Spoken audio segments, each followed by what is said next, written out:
दोस्त सोचो तुम एक समुद्र के बीच में एक छोटी सी नाव पे अकेले हो। तुम्हारे पास खाना और पानी दोनों खत्म हो चुका है। दूर दूर तक इंसान और जमीन का नामो निशान तक नहीं है। और हाँ, एक और बात, जिस समुद्र पे तुम हो वो दुनिया का सबसे बड़ा समुद्र है, जो कि 165 मिलियन किलोमीटर में फैला हुआ है, जिसकी गहराई 35,000 फुट से भी ज्यादा है, जो अमेरिका को एशिया से अलग करता है। इतना बड़ा कि इसमें 5 चांद समा सकते हैं। इतना बड़ा कि धरती के बीच अगर सुराग किया जाए तो वो उसी समुद्र से शुरू होके उसी समुद्र पे खत्म होगा।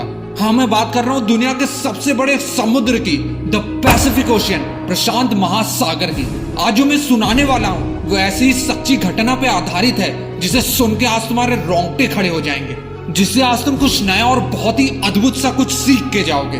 बात है 17 नवंबर 2012 की। ये कहानी है जोस सल्वाडोर एल्वोरंगा की, जो कि एक मछुआरा था और अपने दोस्त के साथ मछली पकड़ने के लिए उस दिन मोटर बोट पे समुद्र में जाता है और आधे घंटे के हिसाब से अपने लिए खाना लेके जाता है। और थोड़ी ही दूर नाव में आगे बढ़ने पे हल्की हवाएं शुरू हो जाती हैं, मौसम बिगड़ने लगता है। और एल्वोरंगा की सोच जल्दी से मछली पकड़ने का था, जिसे वो बेच के अपने हफ्ते भर का खर्चा निकाल सके। एल्वोरंगा को लगा ये नॉर्मल रिमझिम बारिश होगी और वो आगे बढ़ता गया। पर थोड़ी ही देर में तूफान तेज हो गया और एल्वोरंगा को लगा अब नाव वापस मोड़ लेनी चाहिए, क्योंकि तूफान बढ़ रहा है। और अपने दोस्त के साथ अपनी नाव वापस मोड़ने का फैसला लिया और किसी तरह तूफान से लड़ते झगड़ते वापस लौट ही रहा था।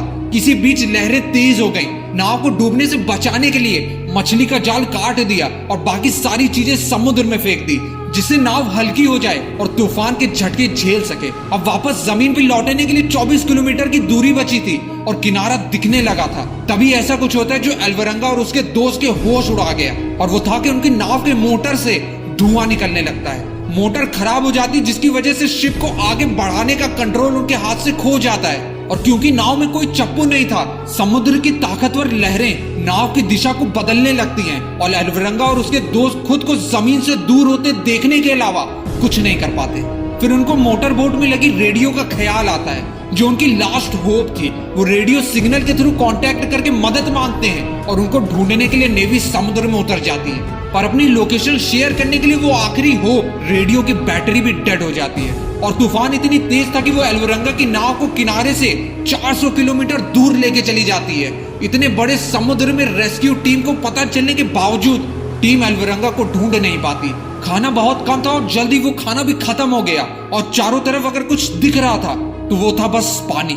हालात इतने खराब हो गए कि एल्वोरंगा और उसके दोस्त को समुद्र की मछलियां पकड़ के बिना पकाए हुए जिंदा खाना पड़ रहा था। प्यास बुझाने के लिए समुद्र का पानी पी नहीं सकते थे, तो बारिश का पानी एक बोतल में इकट्ठा करके पीना पड़ रहा था। और पानी खत्म होने के बाद जिंदा रहने के लिए उन्होंने जानवरों का खून और अपना पेशाब तक पिया। शायद हम और तुम इमेजिन भी नहीं कर पाएंगे उस मेंटल प्रेशर, उस दर्द, उस पीड़ा को, उस छटपटाहट को जो उन्हें रोज झेलना पड़ रहा था। वो कितने दिन से उस नाव पे हैं, इसकी गिनती तक भूल जाते हैं। समुद्र के बीच में खाना पानी बिना किसी मदद के ये मेंटल प्रेशर और टॉर्चर इतना बढ़ जाता है कि एल्वोरंगा के दोस्त को हेलुसिनेशन होने लगते हैं और जीने की इच्छा खत्म हो जाती है। और एल्वोरंगा के सामने उसकी दोस्त की मौत हो जाती है। सोचो, जो बंदा महीनों से ऑलरेडी इतनी बुरी सिचुएशन में है, जिसके शरीर में एनर्जी तक ना बची हो, उसका दोस्त उसी की नजरों के सामने उसी हालातों में शिप पे दम तोड़ दे। और अब तो बात करने के लिए भी उसके पास कोई ना बचा हो। वो अपने इंटरव्यू में कहते हैं कि एक ही आस दिन रात लगी रहती थी कि कोई आए और मुझे बचा ले, पर वहां कोई नहीं आया। महीने बीतते जा रहे थे, मौसम बदलते जा रहे थे, और एक दिन पास में बड़ी सी शिप देख के एल्वोरंगा की खुशी का ठिकाना ना रहा। शिप पास से गुजर रही थी, पर फ्लेयर गन ना होने की वजह से वो बड़ी सी शिप एल्वोरंगा की छोटी सी नाव को देख नहीं पाती। बहुत चिल्लाने के बाद भी उसे कोई देख नहीं पाया। बहुत सारे प्लेन सर के ऊपर से उड़ रहे थे, पर सिग्नल देने के लिए एल्वोरंगा के पास कुछ भी नहीं था। सब कुछ सोच के विपरीत हो रहा था, पर एल्वोरंगा ने अभी भी हार नहीं मानी थी। वो तट से 10,000 किलोमीटर दूर आ गया था। कोई जीवन जीने की रोशनी नजर नहीं आ रही थी। एल्वोरंगा का शरीर अब जवाब दे रहा था। शरीर सूख चुका था और शरीर की सारी नसें बाहर आ गई थी और मौत सामने खड़ी थी। 30 जनवरी 2014 की सुबह, जब सारे हालातों से एल्वोरंगा हार चुका था, एल्वोरंगा को पानी में एक नारियल तैरता हुआ दिखा और पक्षी उड़ते हुए दिखे।